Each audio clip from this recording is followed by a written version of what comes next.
Support comes from the Missouri Forest Products Association, saluting Earth Day on April 22nd with an ongoing commitment to help offset carbon emissions with sustainable harvesting of Missouri forests. Details at choosewood.com. Welcome to St. Louis on the Air. I'm Jeremy Goodwin. Today, we go behind the headlines on a development that caught our attention earlier this week. A federal judge on Tuesday ruled on the city of St. Louis's motion to dismiss a lawsuit filed by a former St. Louis Post-Dispatch reporter. The decision went mostly in the reporter's favor, and it allows the lawsuit to proceed. Journalist Mike Faulk filed the suit after a September 2017 protest following the acquittal of former police officer Jason Stockley, who had shot and killed Anthony Lamar Smith.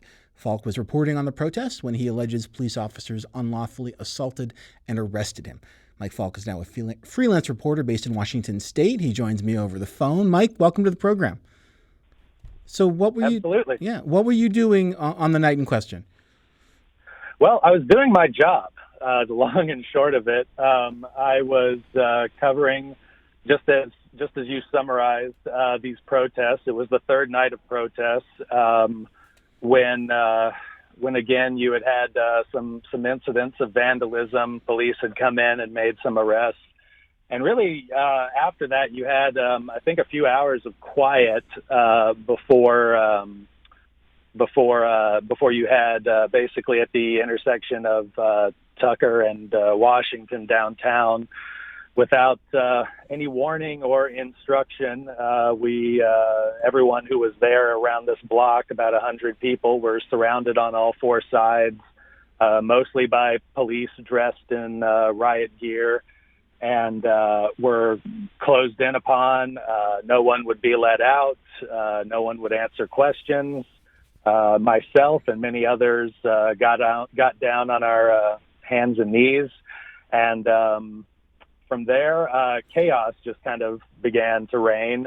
Mike, tell me a little bit about the closing in process. So you were approached by police on more than one side. How did that play out? Yeah, and so it's called a kettle, and I didn't know that it was called that until after it happened to me. But essentially, they move in.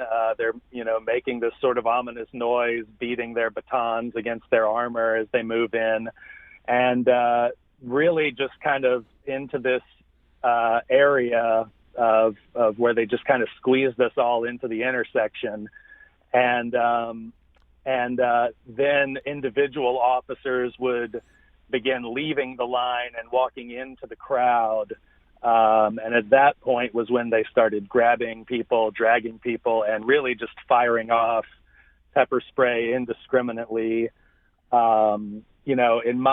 As far as my individual case went, an officer grabbed me, pulled me up to my feet. I had my press credentials displayed. I was holding them up in his face, shouting "Post-Dispatch, Post-Dispatch," and some of that is even on camera. He started to walk away from me, but then another cop shoves me in the back. And then more police officers just take me from there. And before I know it, I'm being hit and tackled to the ground in a pile and being held down by all my limbs, as well as on my back. And then a foot is placed on my head. And then I'm pepper sprayed, essentially point blank, while restrained. And then while you were already restrained? With your head pressed into the concrete. Pressed into and then that was the beginning of a 14-hour process where I was, me and many other people who I saw had been physically abused in similar or even much worse ways, put into crowded jail cells, not provided medical treatment, and because it was a mass arrest and because the jail bureaucracy, I guess you would call it, was so unprepared for it. That may have been why we spent so much time. I'm not really sure, but 14 hours later, I was released. I had to go to physical therapy. I've continued in mental therapy ever since then. Symptoms of PTSD, and a year, almost 2 years later, it's still a process. I think I'm happier and healthier where I am now outside of St. Louis, but it was about 5 months after the event that we filed the lawsuit, and it's been going on for about a year and a half now. Yeah, and the city did file to dismiss, and that was the motion that fell by the wayside this week on most of the points. Your suit will proceed on most of the original points. We did contact the city of St. Louis yesterday about this segment, and we received a statement. It is, quote, "This ruling is procedural on a preliminary issue. The case will go forward, and the city will continue to defend," unquote. Mike, so where does this case go from here? What's the next step? I think I think the city actually, it is, what happened really wasn't that exciting this week. It was a motion that I knew was going to fail, and I just kind of assume it's something that the city does anytime it's sued, they would file a motion like this.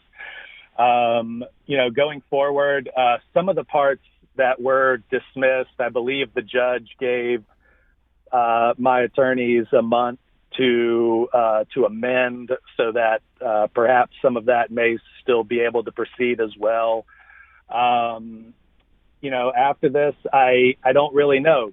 This case and the others like it are taking a long time. They're going to take a long time. I don't think it's necessarily specific to us why it's taking a long time. I think that's just unfortunately how the courts work. Yeah, Mike. When you gave notice at the Post-Dispatch last year, you wrote, "quote I feel something very deeply in my heart, banging against the walls and crying to get out."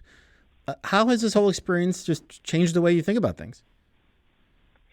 It really, and it's. I wish I had something more hopeful to say, I guess, but it shattered my faith in society for a long time. I think that the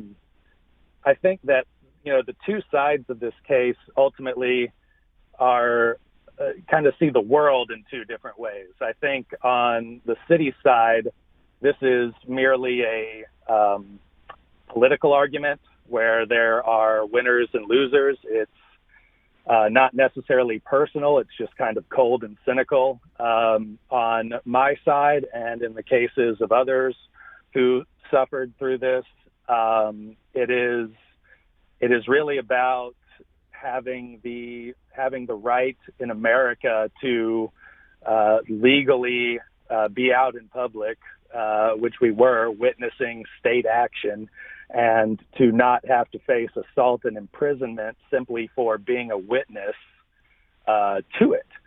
So, people ask me this too. I'm always asked this question in the context of freedom of the press, because it happened to me as a journalist.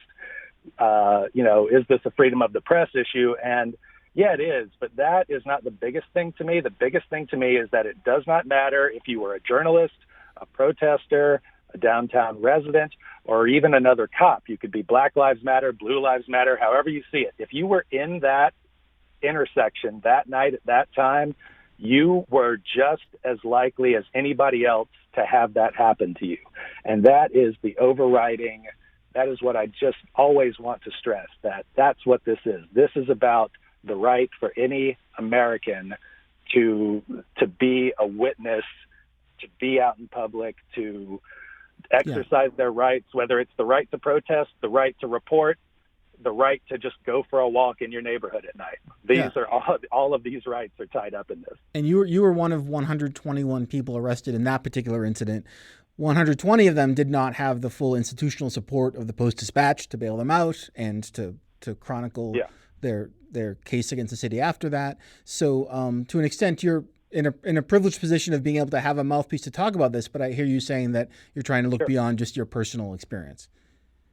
Right. And a lot of those people reached out to me in part because I guess I was a public figure to an extent. They were able to find me on Twitter or email me. And, I connected with a number of the other victims of this. And some of us still stay in touch now and then just to see how we're doing. Yeah. Mike, we're going to continue to follow your story and this lawsuit and other similar ones that have been filed in the wake of the rounds of protests we've seen in the city in recent years. But that is all our time now. So Mike Faulk, former Post-Dispatch journalist, now based in Washington State, thanks so much for taking the time to talk to us today. This is St. Louis on the Air on St. Louis Public Radio, 90.7 KWMU.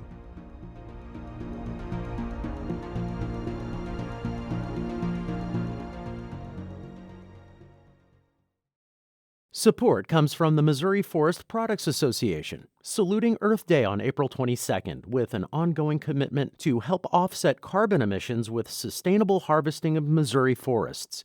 Details at choosewood.com.